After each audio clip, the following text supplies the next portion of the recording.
Hello guys, so yes, the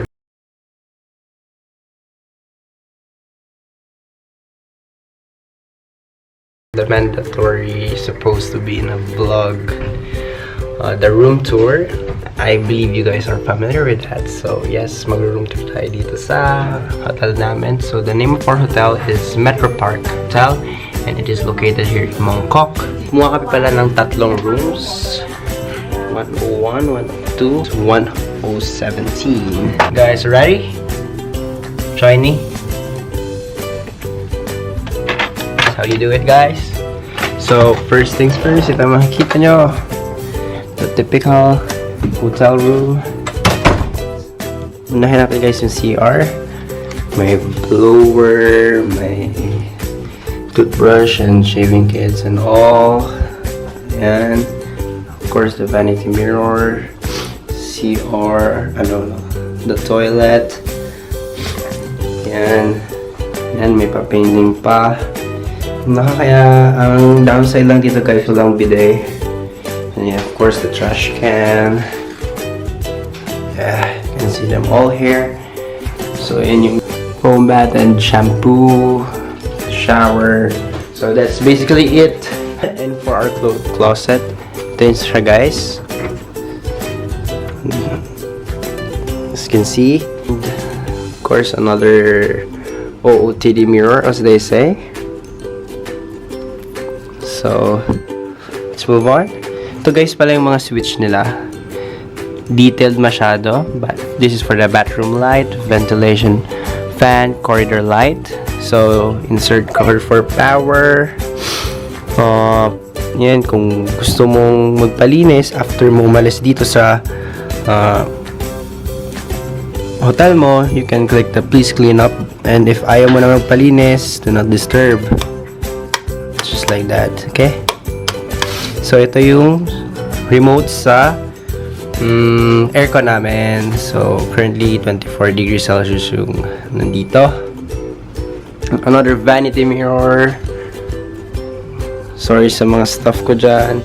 Actually may bread if you want guys, get one. Isang angas ng aircon nila, parang grills lang.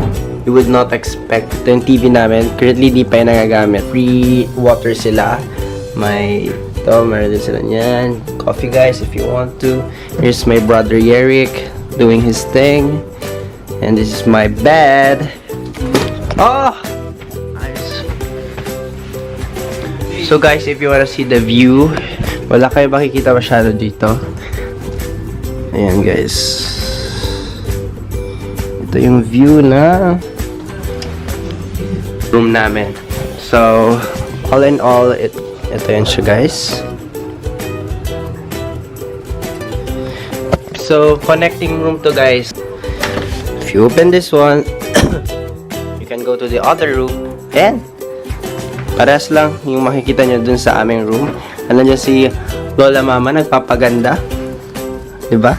Tingnan mo yung outfit niya. At ayan si Kuya Yani. That's basically our room.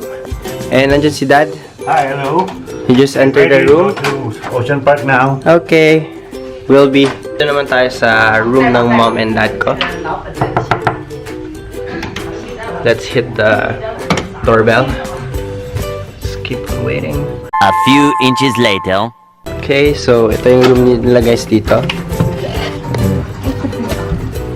Naliligo yung mom ko, so you can't see the CR, pero ganun lang din yun, same as ours. And pero ang maganda dito sa kanila is yung view. As you can see, compared to dun sa amin, medyo walang view. Likod na likod tayo. Yan yung view. Ayan, tulog pa siya. Tulog, masakit yan. Yan. Okay, get ready. So yeah, that's basically it. Yan yung room tour natin for this trip. So thank you guys. Keep on watching. See you in a bit. Peace out.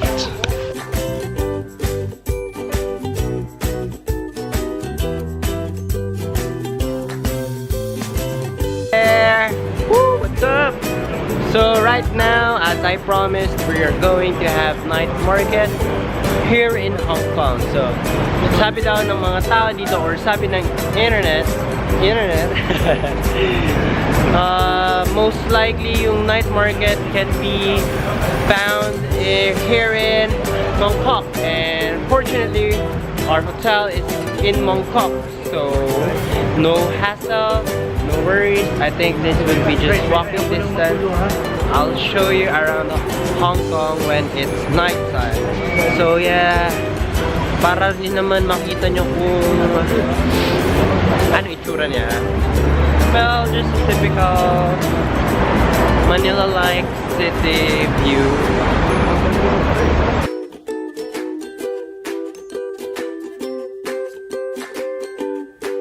My family is kind of busy because they're searching for where the night market is particularly located here in Bangkok.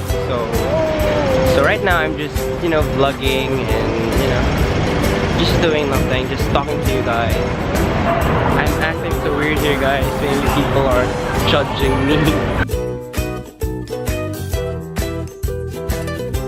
Guys, for my OOTD, guys, to be honest, medyo hassle because first of all, we really don't know where the place is. Second, sobrang pagod na kami. Like, konting walking na, hindi ko na talaga kaya. Pero I'll really try my best. Makayanin pa to, guys. And we are once again crossing the road.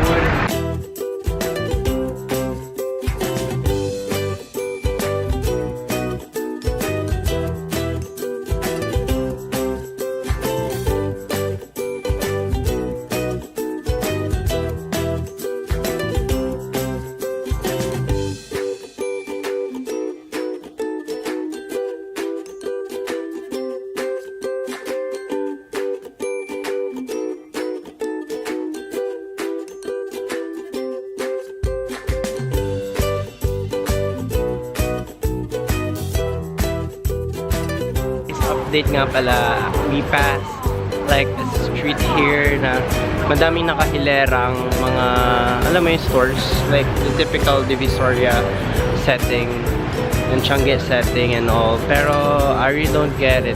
Nagliligpit na sila, and if this is the night market we are looking for, then I really don't see the essence of the night market, because what I know about night market is it would last like until maybe 12 in the midnight.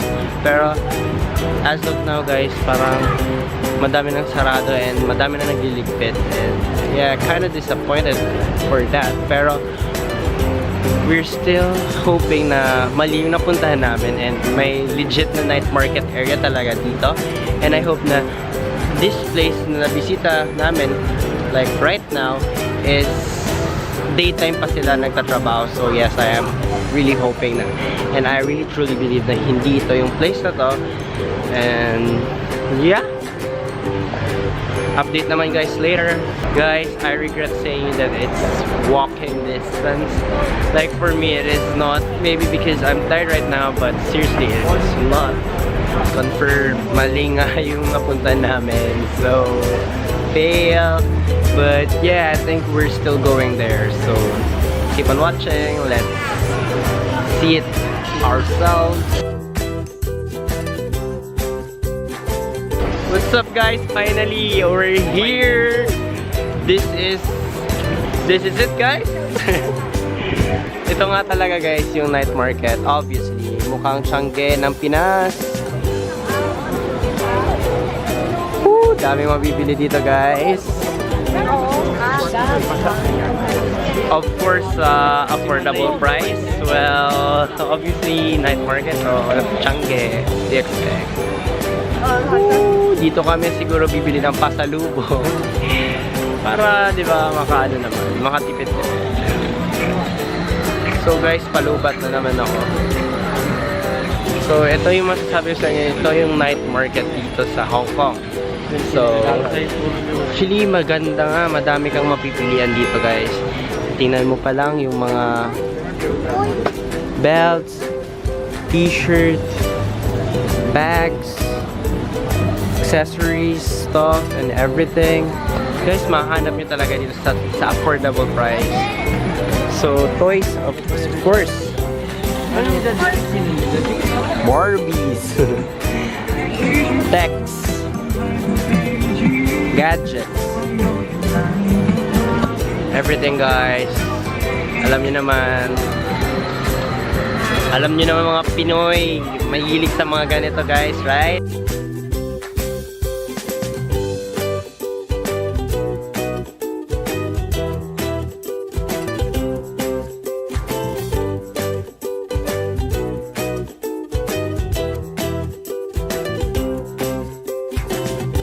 By the way, guys, I just want to share to you yung nangyayari dito ngayon sa night market. I want to compare Divisoria in the Philippines sa night market, or parang Divisoria like here in Hong Kong. Kasi na-experience ko na din mag-night market sa Malaysia at Indonesia siguro. I think Indonesia yon. And yes, parang yung seller nila sobrang mapilit at parang nagagalit sila pag hindi mo binibili yung tinitingin mong item. So, of course, Manila, since sobrang hospitable natin, parang walang pakialaman kung ayaw mo, edi wag. Dito, guys, grabe, sobrang aggressive nila, sobrang persuasive nila. Like, hahabulin ka nila.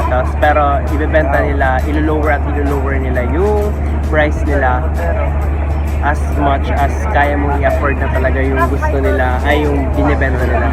So, in other words, you need to learn how to bargain. You need to learn how to bargain. Sorry for that bargain shit. So, in order for you to get the most out of this place, that's just how things are being done here. So, yeah, that's just a tip. Because that is simply based on my experience. So, if natatakot kayo sa mga ganon, they will not hurt you actually. They're just, I think it's just part of their strategy in order makuha yung loob nyo, guys. So, huwag kayong maging mahina, guys. Yun lang, huwag kayong maging mahina. Tapatan nyo sila, guys. Kasi, in the end, you'll get better results, or you get better of what you're expecting or what you really want to have. So, yeah, that's all. Thank you.